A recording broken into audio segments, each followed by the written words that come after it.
Fala galera do canal Ajuda Aí. Então nessa videoaula aqui vamos falar de fluidos, que por definição são aquelas substâncias que se deformam ao serem aplicadas tensões de cisalhamento. Como assim? Imagina uma garrafa cheia de água e você começa a chacoalhar essa água, ou então você começa a virar a água. Se essa substância, no caso a água, está se deformando, está escoando dentro desse recipiente, através dessa tensão de cisalhamento da superfície de contato da garrafa com o fluido, então ela é considerada um fluido, diferentemente de uma parede, que se você aplicasse uma força numa parede, ela não vai se deformar ou escoar. E aí a gente precisa entender bem dois conceitos, que é pressão e densidade. O conceito de pressão, ele já está... a gente entende ele, só que agora você vai entender e explicar como funciona a pressão. Pressão é quando a gente aplica uma determinada força sobre uma área. E essa força ela vai ser medida em newtons sobre uma área em metros quadrados. Essa é a unidade de pressão. E newton por metro quadrado é igual a pascal. E aí quando a gente fala, a pressão atmosférica de tantos atm equivale a 5 atm, seria 5 vezes o valor em pascal.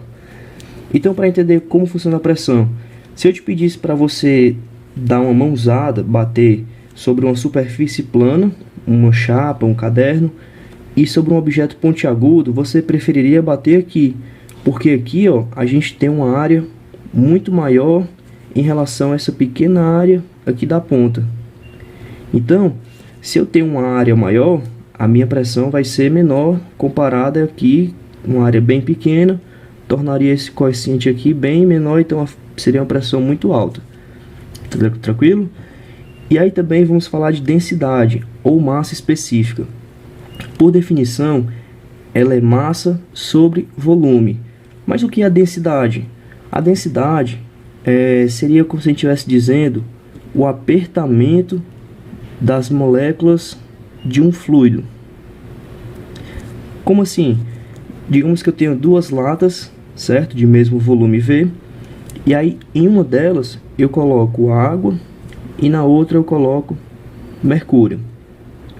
A água, a composição química dela tem menos partículas se comparada ao mercúrio.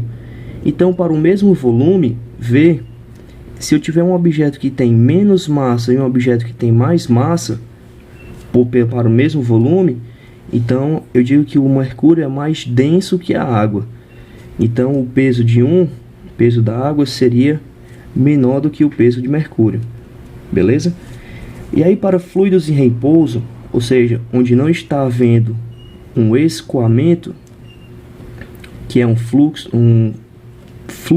de fluido, o fluxo está passando por uma determinada área. Para fluidos em repouso, vamos imaginar um objeto que está submerso sobre um fluido, uma água, por exemplo. Essa água, ela vai provocar uma força de pressão em toda a superfície desse fluido. E aí, se a gente analisasse essas forças apenas na vertical, ou seja, em Y, nós teríamos uma determinada força aplicada sobre a superfície superior do corpo, vou chamar de F1, e aqui nós teremos uma força F2 aplicada sobre a superfície inferior do objeto, beleza? Mas esse objeto também vai ter um peso dele, que aí eu vou adotar o sentido para cá, por exemplo. Então, se eu disser que o somatório das forças em Y é igual a zero, então eu vou dizer que F1 menos F2 menos o peso dele é igual a zero. É igual a zero. E aí, como pressão é força sobre área, então eu posso dizer que força é igual a pressão vezes a área. E o peso de um objeto é igual a massa vezes a gravidade.